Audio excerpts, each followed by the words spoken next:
Societies Act, Cap 275 laws of Kenya. Institutional architecture of governance, which recognizes the national and county governments as distinct yet interdependent. It also affirms the imperative of intergovernmental relations as provided under Section 24 to 29 of the Intergovernmental Relations Act. This seminal cooperation that will be executed this afternoon acknowledges the unique status of the Nairobi city as the seat of government and host to diplomatic missions accredited to Kenya. This position necessitates close collaboration between the two levels of government in the provision and maintenance of critical infrastructure essential to sustaining the nation's global competitiveness. Your Excellency, in heralding a new chapter in the management of our nation's capital, the cooperation agreement shall be executed by the Prime Cabinet Secretary on behalf of the national government and by the Governor of Nairobi City County on behalf of the county government. With Your Excellency's kind permission, sir, I now invite the Governor of Nairobi City County, accompanied by the County Attorney, to take his position at the ceremonial desk. And by the Governor of Nairobi City County on behalf of the county government. With Your Excellency's kind permission, sir, I now invite the Governor. With Your Excellency's kind permission, sir, I now invite, it's now my distinct honor to invite the Prime Cabinet Secretary, accompanied by the Attorney General, to take his position at the ceremonial desk as well.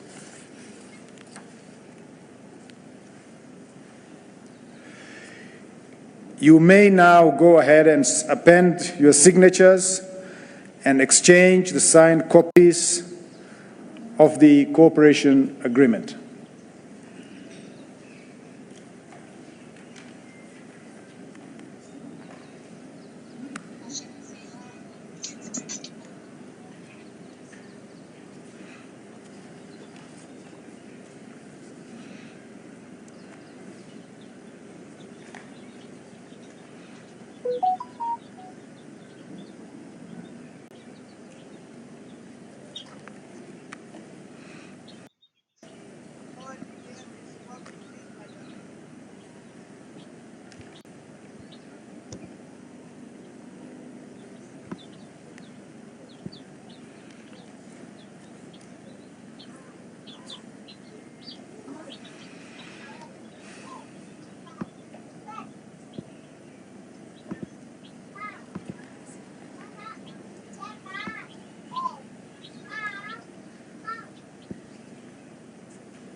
Excellency's kind permission, sir, I now invite, with Your Excellency's kind permission, the ODM party.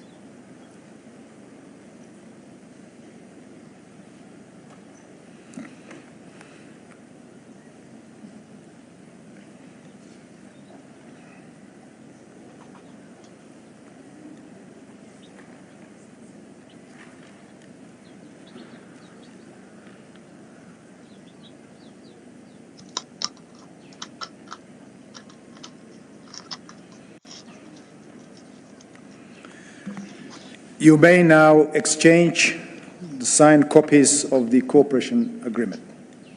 Oh, sorry.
I think it must now be the time to exchange the signed copies of the agreement. You can give them a round of applause.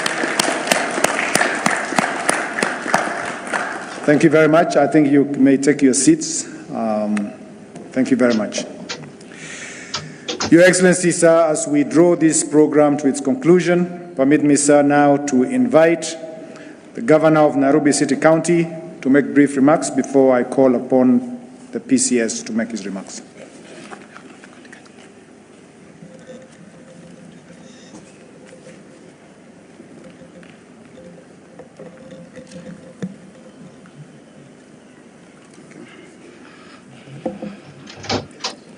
Thank you very much.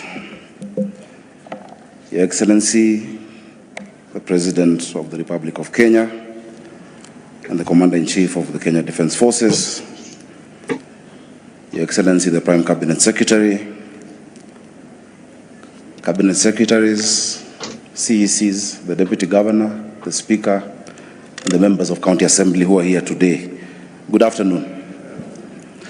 Your Excellency, allow me to first confirm that we've had tea. The last time such a document was signed, a similar one, people had other things. But we've had copious amounts of tea within State House. Today is a great day for the capital city of the Republic of Kenya. Your Excellencies, and support it requires for the benefit of the people. Section 6 of the Urban Areas and Cities Act, which anchors this agreement, provides that beyond being a county like the other 46 counties, Nairobi is the capital city of Kenya, the seat of the national government, host to diplomatic missions, including the only United Nations headquarters in the Global South, and the center of commerce and industry of the entire region, requiring a special arrangement. This agreement is 13 years overdue, as the provisions of the Urban Areas and Cities Act were already in existence. Your Excellency, already we've been partnering in a number of issues, such as the Nairobi Rivers Commission and the regeneration of the river, water provision to the city, the school food feeding program, which has a separate agreement, roads and mobility, markets, housing, among other areas, and security and order. Because Nairobi will be hosting the Africa Cup of Nations, a historic opportunity. This agreement will help us to be able to provide additional infrastructure. The capital city will remain at the center of the transformation to first world status. This agreement provides for a two-tier governance structure for its successful implementation. The steering committee, which will be chaired by the Prime Cabinet Secretary as the coordinator of national government ministries and agencies, deputized by myself, and comprising of cabinet secretaries as well as county staff, will set the overall policy goals and direction. The day-to-day execution of programs and projects will be overseen by the implementation committee, which will be chaired by the governor of Nairobi and will comprise principal secretaries from the national government as well as county executive committee members responsible for corresponding functions. We thank you for seeing the need and unique place of the capital city and for your support. Your Excellency, there are many things, but let me just mention that already, with your support, we've been able to increase the amount of water coming into the city by 140 million liters a day through the Northern Collector Tunnel, which had been stuck. We will also embark on projects like the Maragua 4 Dam and improvements at Ngedu water treatment to achieve close to 200 additional million liters of water daily. Several other such transformational projects will be undertaken. This is the true spirit of devolution, partnership between the levels of government. A lot can be achieved when we come together. Devolution is not a competition. Devolution is a collaboration. Your Excellency, devolution is like asking, a bird asking, and I've said this before, for a bird to fly, which wing does it need, the right wing or the left wing? It needs both wings to fly, the national government and the county government. This is not a transfer of functions, as happened during the NMS time, which was a misadventure that left this city with a 16 billion shillings pending bills whole, and which did not augur well with the true spirit of devolution. It is not a transfer, but a collaboration, which is encouraged and which holds true regard to the mandate given to both of us by the people of Kenya and the citizens of Nairobi, and to the constitution that we swore to abide by. With a population of close to 7 million residents, and with the city growing year on year, the equitable share from the division of revenue that provides resources to all the counties, as well as our own source revenue, can never be enough for the demanding needs of a capital city of the stature that we aspire to be. We thank you for your support in this journey, Your Excellency. We're committing to make Nairobi work, because lazima I work. Singapore, here we come. Thank you very much.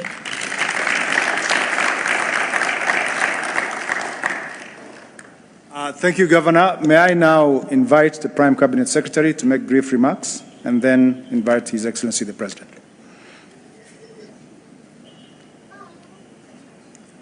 Your Excellency, the President of the Republic of Kenya, Dr. William Samoei Ruto, my colleagues in the national government who are present here today, members of the county government of Nairobi, good afternoon.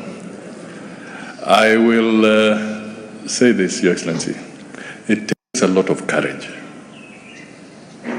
for a leader to move away from a comfort zone and move to that territory that everybody fears and is worried about.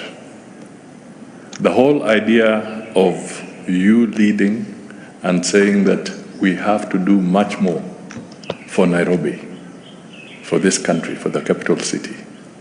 And we have to go beyond the comfort zones that have been there so that we do something extraordinary, but within the law, is really a serious mark of leadership. Nairobi has always had the hub status. We have moved and talked and praised ourselves, patted ourselves on the back, sometimes thumped our chests about Nairobi. But do you know what, ladies and gentlemen? The truth is, we are facing serious competition. For those of you who have been to Addis Ababa lately, you will see exactly what I'm talking about. Airport. You will see that changes are taking place. Go to Luanda in Angola. Go to Zambia, Lusaka. We must break away from the comfort zone. And if we have to retain the hub status that we have always held, then the leadership that we are seeing today is absolutely important. I also want to really thank the county government, Governor SAKAJA and your team, because indeed, this is not going to be easy for you. There'll be mudslingers all over the corners, but at the end of the day, without this initiative, we are in trouble. If any of you have taken the opportunity to fly and follow Nairobi River, as you go into Machakos, as you go into Thika, into Yatta, what you see from above tells you that we were running late. Mr. President, thank you for this courageous move. It is now my honor to request you to be upstanding so that we can invite His Excellency the President to address us. And I just want to reassure you, President, that we shall work very closely under your direction on this matter. Thank you.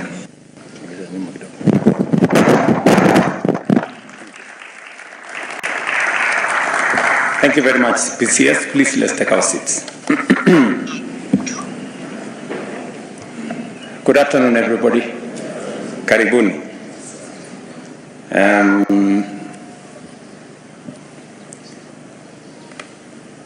Mawaziri mlio hapo, gavana wetu Mheshimiwa Sakaja, Deputy Governor, Mr. Speaker sir, na CECs mlio hapa, na meona leader of Your Excellency the Governor of the City of Nairobi, distinguished guests, ladies and gentlemen.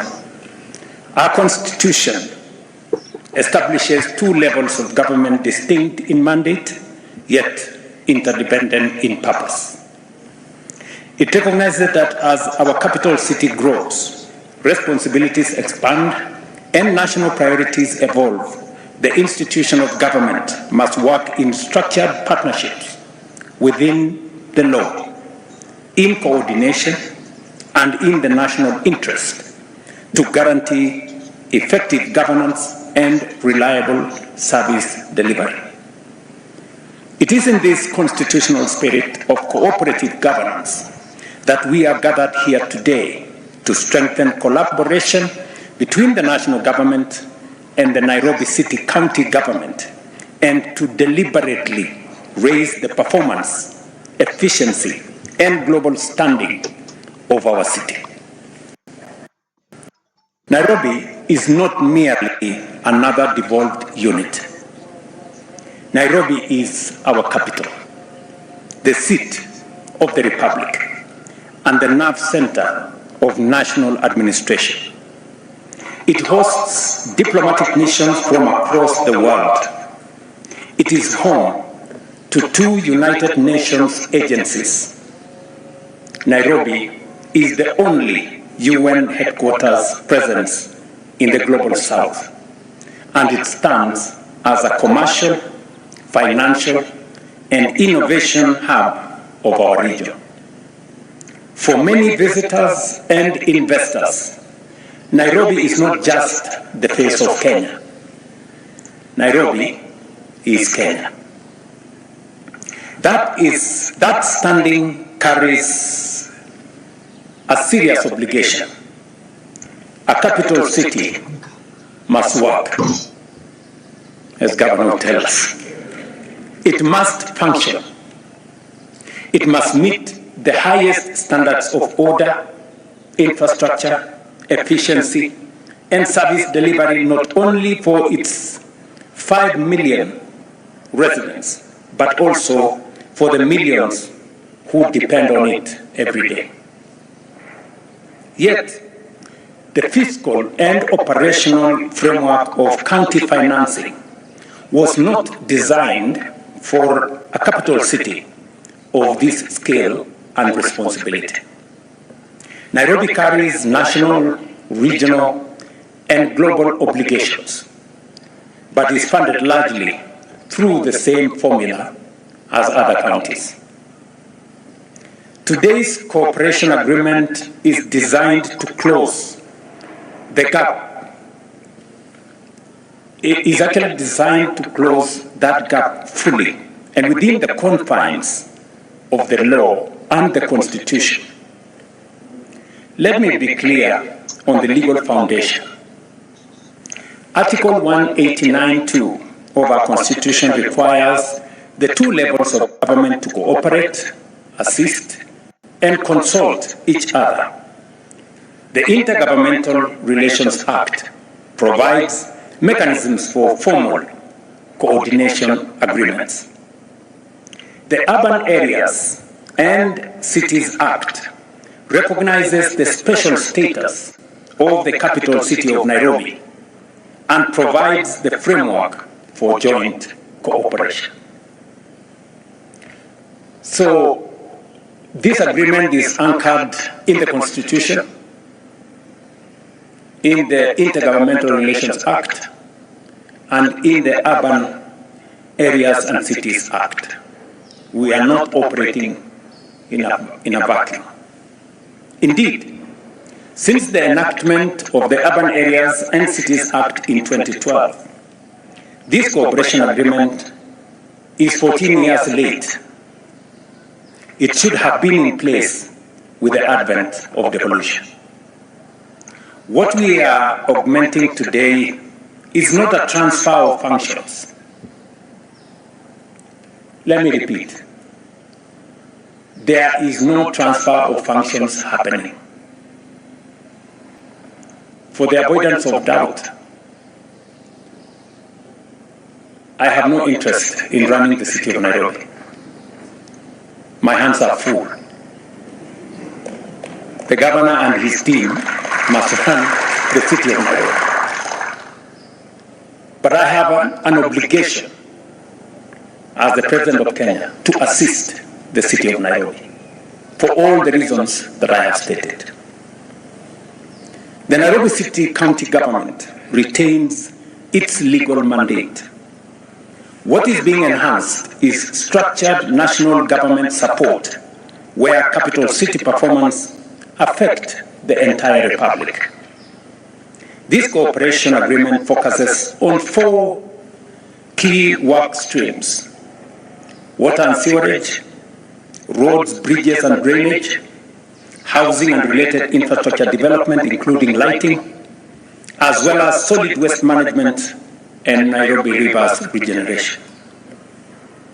On street lighting, Nairobi has about 70,000 lighting points, but only 21,000, about 30%, are fully operational today. A city of Nairobi's stature must be fully lit, fully safe, and fully functional. To address this, we are committing 3.7 billion towards street lighting modernization and expansion. Under this agreement, we will complete 10,000 and install an additional 40,000 lighting points.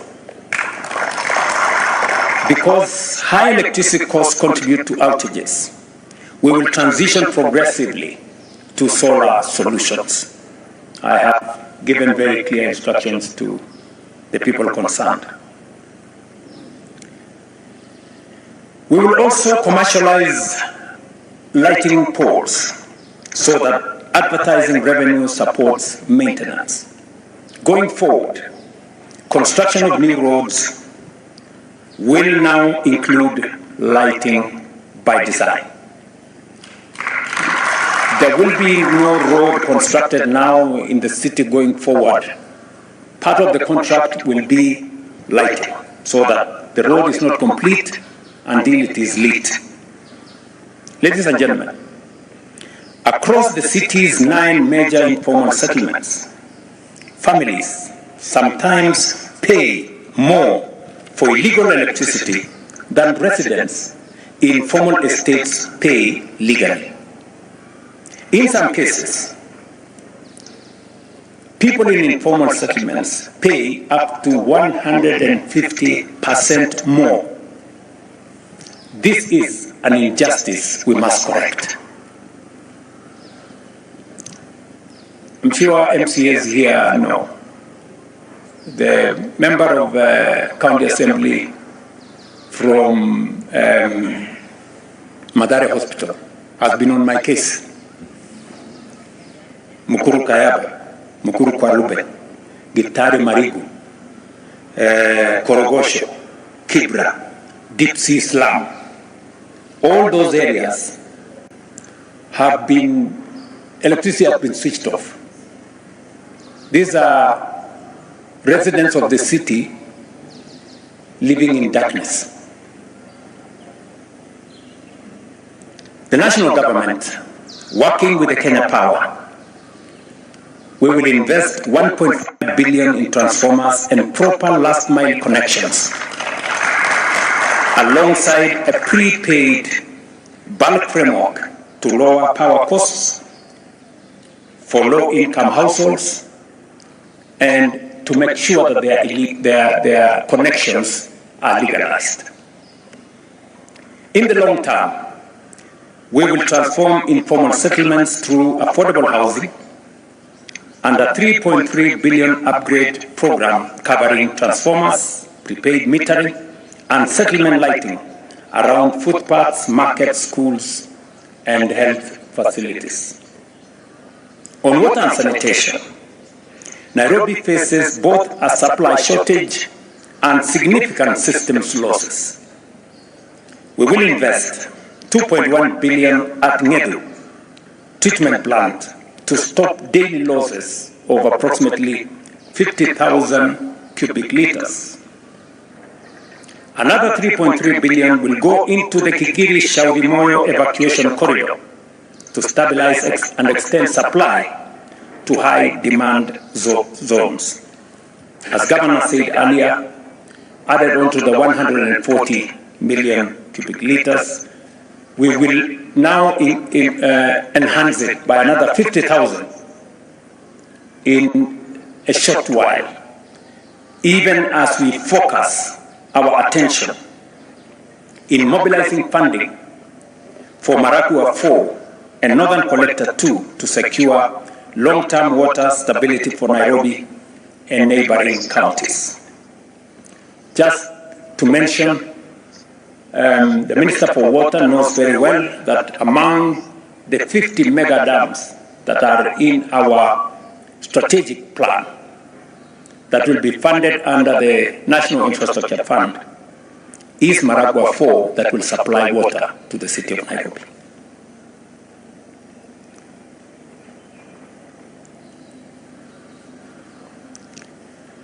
On sanitation, as part of the Nairobi River Regeneration Program, we are committing 9 billion to build 2 parallel 27-kilometer trunk sewer networks along the Nairobi River corridor, and 6 billion for a new sewer treatment plant that will treat 60,000 cubic liters of water per day, securing capacity for at least the next 40 years.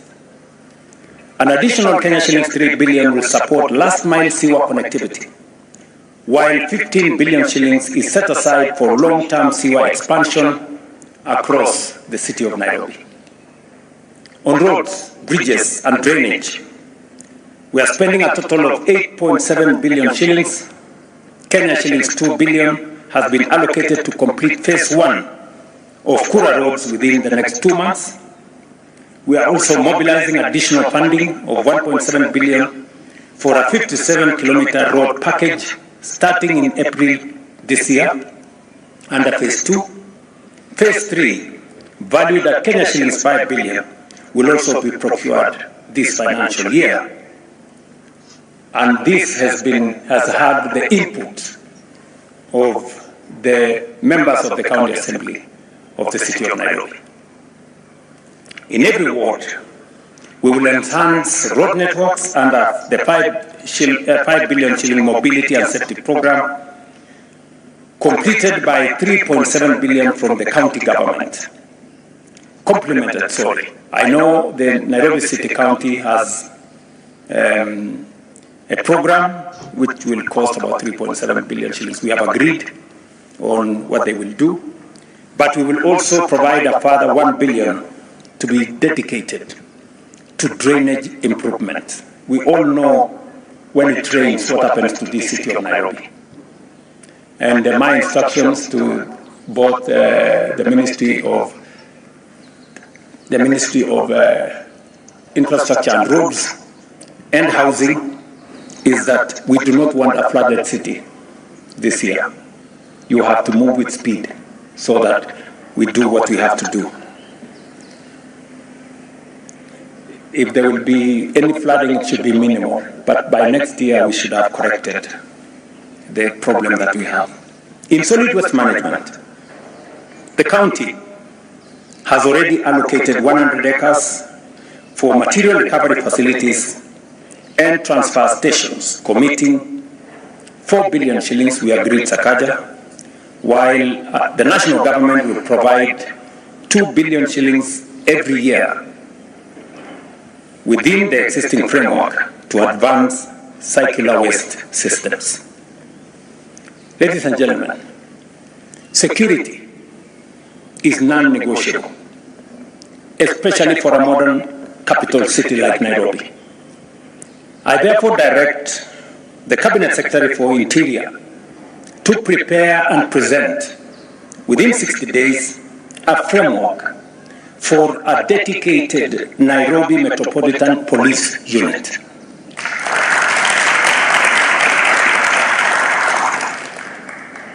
To work hand in hand with the Nairobi County Security. We will make, and we must make Nairobi safe for citizens, visitors, investors, and business alike. Our cooperation with the Nairobi City County government, ladies and gentlemen, is not beginning today. This partnership is already visible in the Nairobi Rivers Regeneration Program, a 50 billion shilling initiative transforming riverine settlements through housing, sanitation, public spaces, and environmental restoration, and employing over 45,000 young people in the city of Nairobi. Governor, I hope you find some time tomorrow. I want to undertake an inspection of what is going on that program. Today, we are amplifying what we already started. With an initial quantified capital package of everything that I have said, amounting to 80 billion across priority sectors, this structured partnership is designed to deliver measurable impact and expand opportunities for all in Nairobi County. It is correct, ladies and gentlemen, and it is right for us to do what we are doing. I want to persuade the many people who never see anything good about our country and our city. That there comes a time when we must pull together. There comes a time when we must put aside partisanship and posturing. This is not an occasion for us to throw around titles, Excellency that, and Excellency the other one, Honorable this, and Honorable the other one.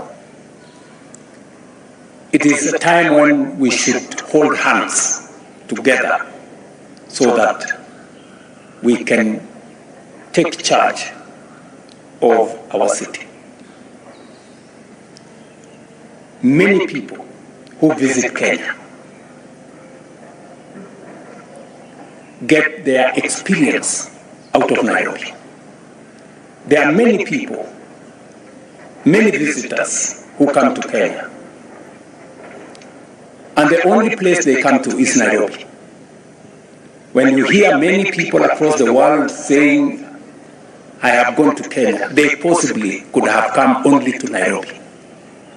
And therefore, the impression we get, the impression we give out of the city of Nairobi is the impression that the global community has of the Republic of Kenya.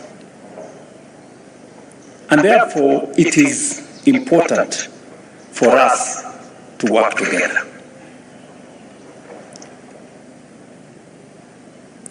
As I have said, the package we are discussing here today is a package of 80 billion shillings. Several ministries will be involved in this exercise. If you bring on board what we are doing in housing, in markets, in hostels,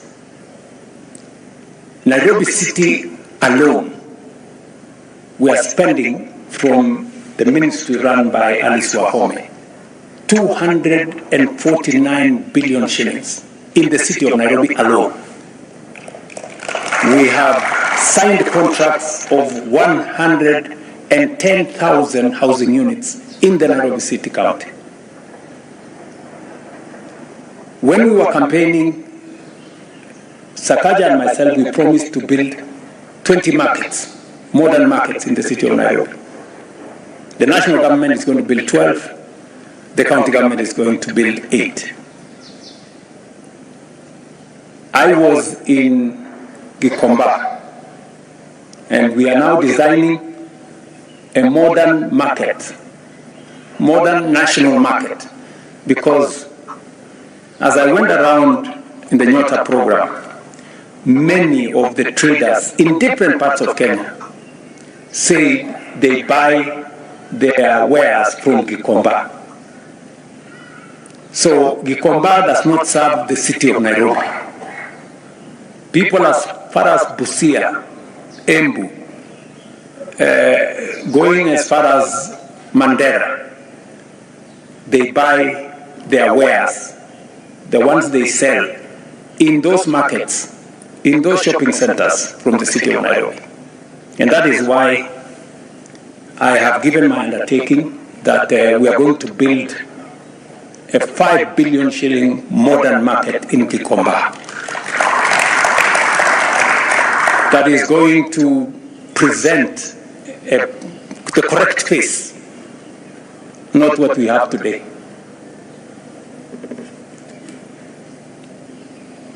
This will strengthen Nairobi's standing as a capital worthy of the republic it serves, orderly, functional, competitive, and globally respected. A first-rank African metropolis that reflects our national ambition and commands both local and international confidence. Ladies and gentlemen, this is a very, very proud moment for me. I want to assure the Nairobi County Assembly, the Speaker is here, the leadership of the House is here, we have several MCAs here, that you will provide oversight as is expected of you. This signed document will come to the County Assembly for your input, for your endorsement before we finally roll it out. The sooner, Mr. Speaker, the sooner we start, you know. So I really want to assure you that we want the exercise of public participation to begin. Let's have the people of Nairobi speak to it. This is what we want to do for the city of Nairobi. We must modernize this city. We are doing a world-class Talonda Stadium. We are doing a world-class conference facility in Bomas. Shortly, we will start the construction with the private sector, by the way, of a modern arena right here in Nairobi. And as I promised the country, we will roll out in a couple of months the construction of a new airport in Nairobi.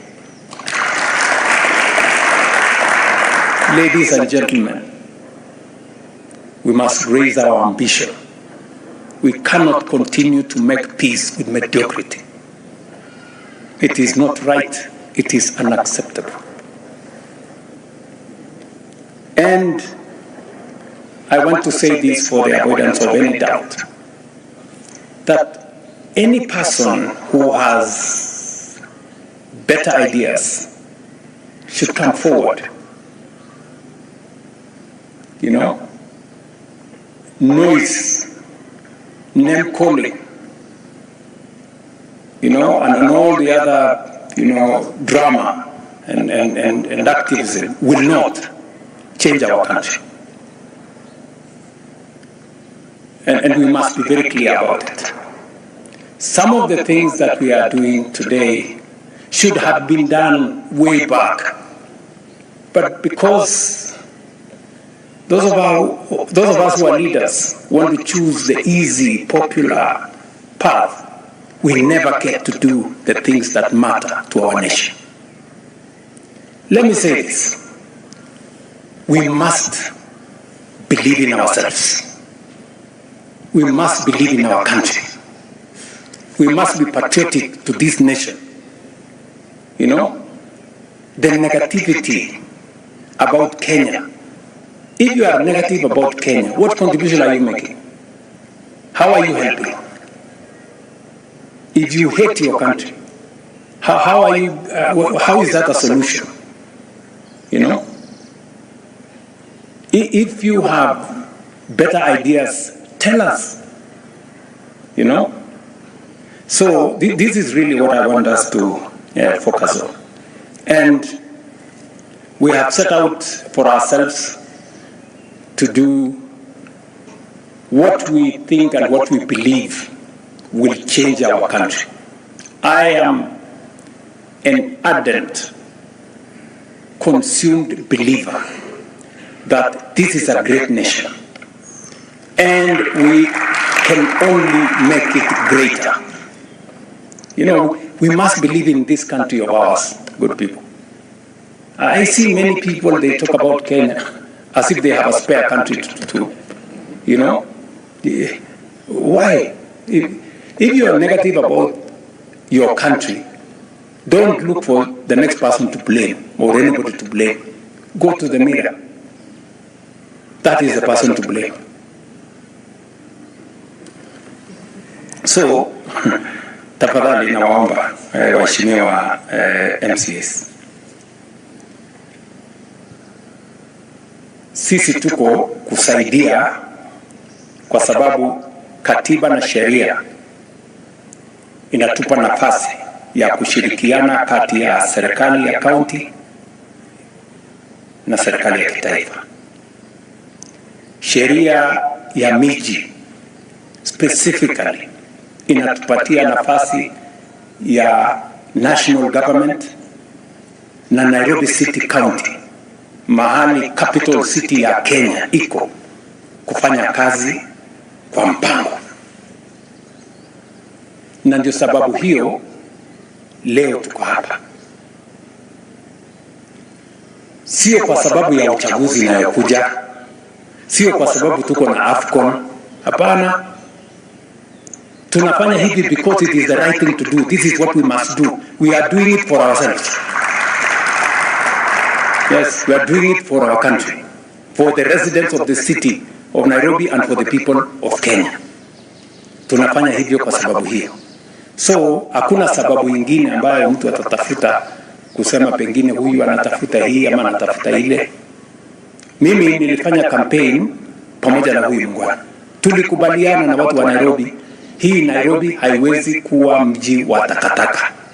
Today, my friends, let's be honest with ourselves. Nairobi River is a sewer, right? Going through the city. The center of the city is a sewer line. And it is supposed to be okay. How is it supposed to be okay?